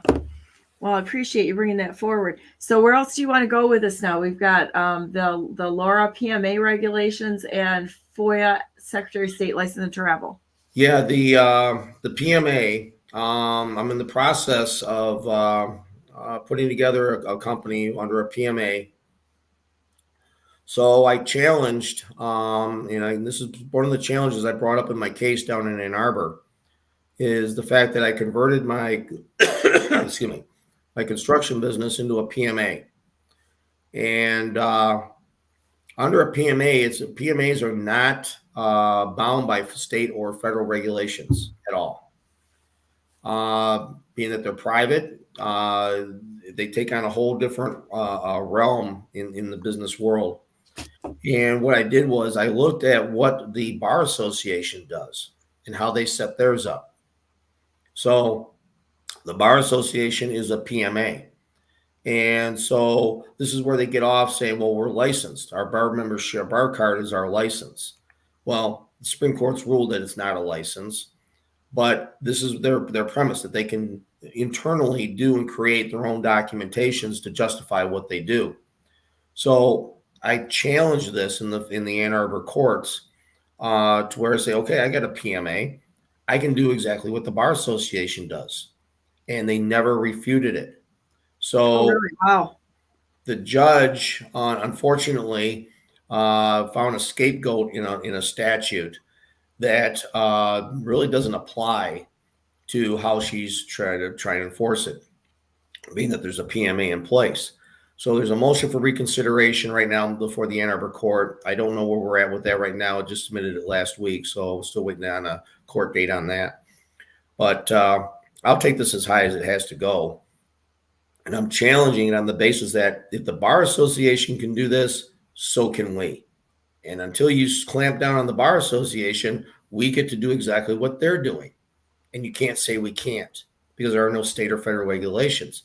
I sent Laura the FOIA to find out, are there any state regulations prohibiting me from doing a PMA? What regulations do we want me to follow? What companies are exempt from a license as a PMA? And show me that Laura is a jury, department, or agency, and whether or not you're operating in accordance with the Trading with the Enemies Act. And their response was basically, yeah, those documents don't exist.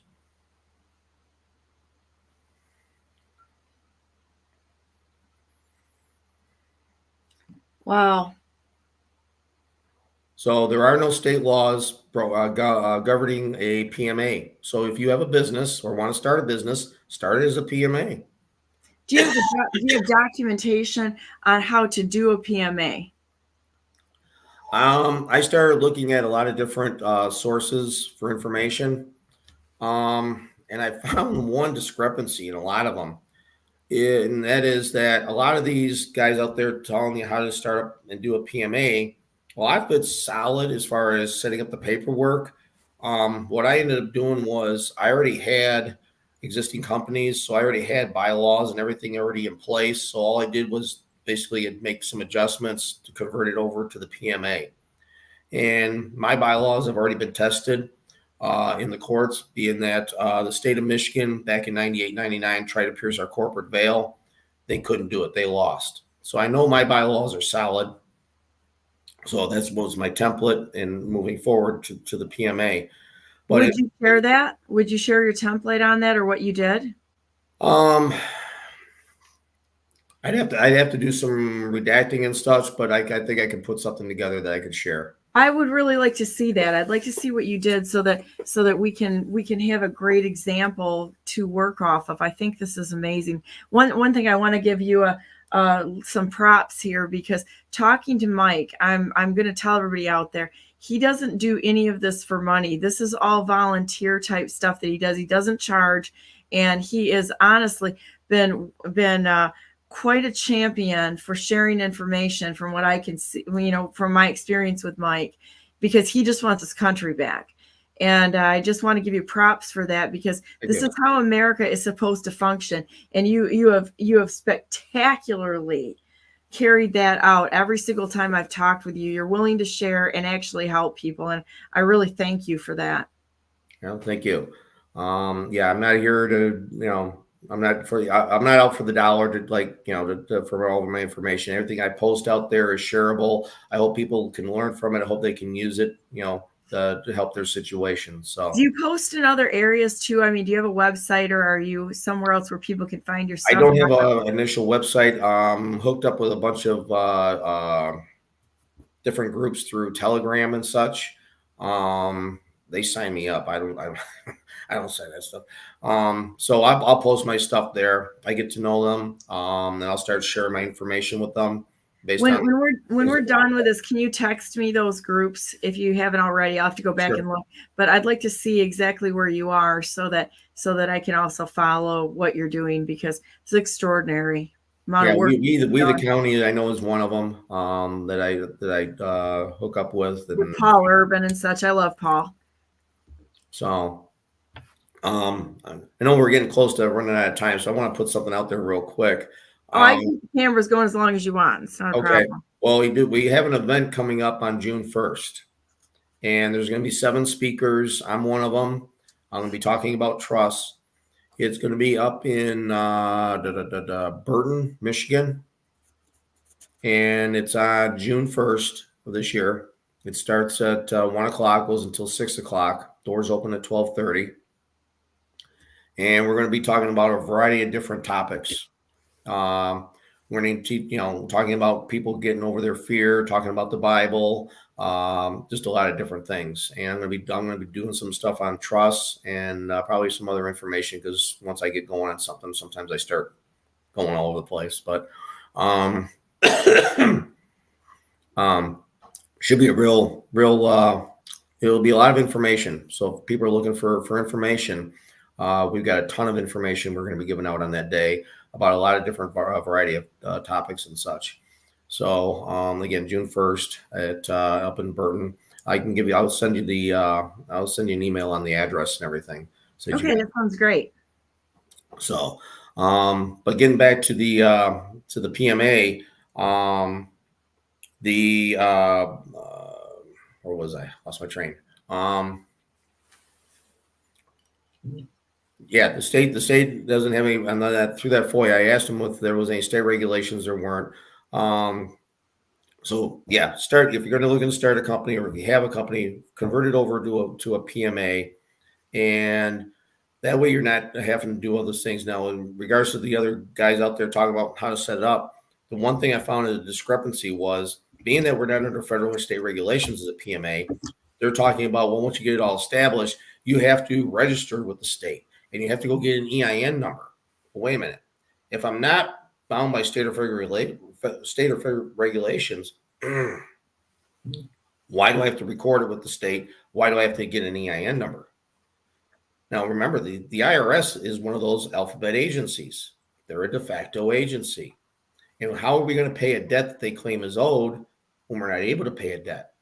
So to me, that's my opinion. I don't think we should be dealing with them. I'm not going to get an EIN number on this. I'm not going to record it with the state. It's a private company. Private means private by our definition, not the bar associations. So when I get this company up and running, this new company I'm putting together, we're going to really test the waters here, both on the federal and state level, as to whether or not they have any delegated authority to interfere in any capacity with this company. So it'll be interesting to see how this works out. That's going to be really interesting to see how it works out. So a lot of the other ones do say you should get an EIN, and your stance is there's no jurisdiction there that they have to force you to do that. No, because again, it's private. There's no state or federal regulations that require us to do so. Just like, you do a trust, you don't need an EIN number for a trust. IRS regulations actually talk about the fact that if the grantor dies or passes away, and there was no EIN number associated with the trustee could always acquire one after the fact. Well, that tells me right there, you don't need one to set up a trust or to operate a trust. So the fact that if you're under federal regulations, that if everything that's in the trust is for personal household goods, it's tax exempt anyway. So all these rules and regulations that they create and put together are intimidating to most people. And again, all you have to do is start educating yourself on what is actually their authority. Do they have any authority? And do I have to consent?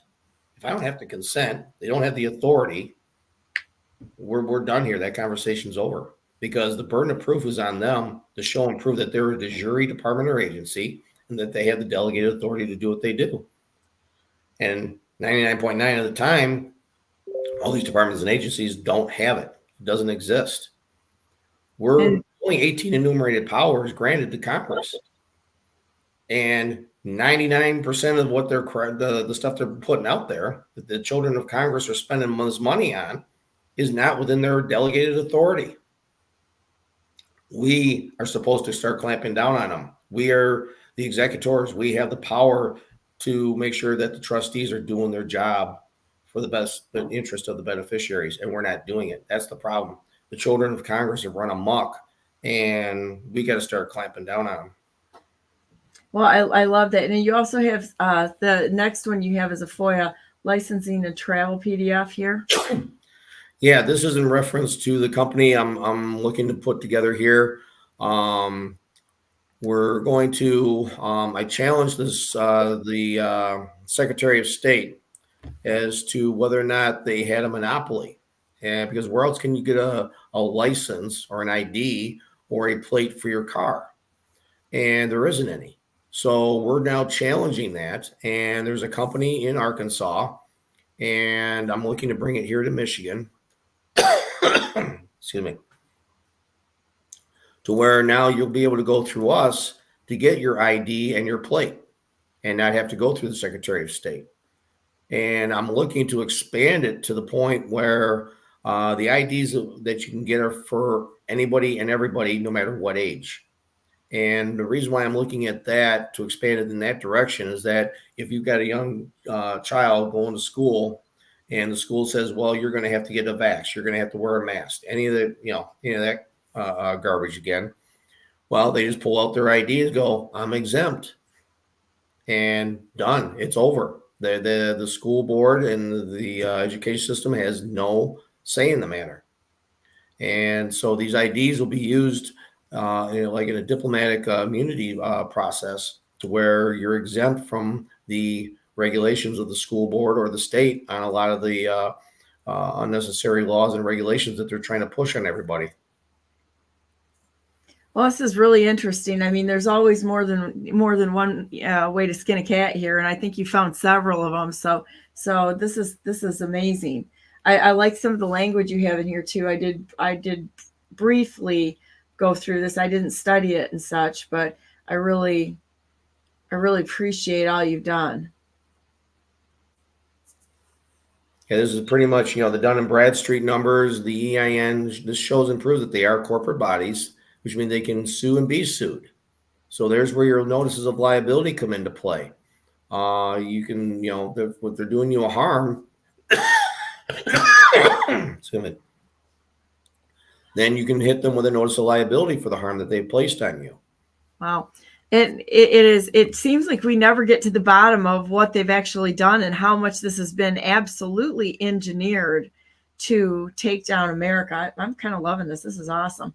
So is there anything else you want to talk about today? And I think what it'll do is let you go, because it sounds like, you're struggling, but I'm going to tell you. My voice is starting to go now. Yeah, you really did have done well, though. But thank you for coming on. I really do appreciate it. Are there any last words that you have to say? And then I'll finish up with a prayer. Just hope to see everybody on June 1st. Again, we have a lot of information we want to pass on to everybody, and it's all about education and learning, and moving forward to starting getting this back to a republic and the way it's supposed to be. So it's up to you guys. Do you have anybody up there doing video? Because I can send Brandenburg News Network. We'll make sure that there's a camera there. I don't know if there is or not. I haven't asked that question, but yeah, you're welcome to bring the cameras. We need to get the word out. The more people find out about this, whether directly or indirectly, the better, because that's what needs to happen. Oh, that's awesome, because it's returning the power back to the people, away from the criminals sitting in the seats, the puppets. So yes. Let's just finish up with a prayer, and then we'll go on with our days. Okay. Thank you, Heavenly Father, so very, very much for all that you've done for us today, and for bringing wonderful people like Mike and Bill and Ralph and all true patriots out there that just want the country restored. And they're not in it for the money. They're in it for those characteristics which are integrity, valor, honor, and in service of you, to serve you in this world. Thank you so very much. Thank you for the day you've given us ahead of us. I'm listening to the rain outside, and it's a nice sound, and we're excited at the fact that we're coming into growing season, and there's so many good things going on, and the plants are waking up. It feels really good, and we're just thankful for that today. Let everybody know that you care for them today, that they're not alone, that there's a lot of wonderful people fighting for this nation, for their families, and for everything that they hold dear. Thank you so much for helping us to write, for you writing it, because we can do nothing. It's all through you. Thank you so very much. And we love you, and we want to be your friend. In Jesus' name we pray. Amen. So thank you so much for coming on. And so here's the part of the show where we go to, boys and girls, please go to BrandenburgForGovernor.com, because I'm the best non-conceder who has ever not conceded in the history of the United States. I think I'm even better at it than Donald J. Trump, but we should have that discussion, I think. So with that said, God bless you all. God bless all those whom you love, and God bless America. Have a great day. Make it so. And it starts with a good attitude, your head in the game, your heart in the game, and walking through this life with God. So have a great day. Thanks, Mike, for coming on. Thank you.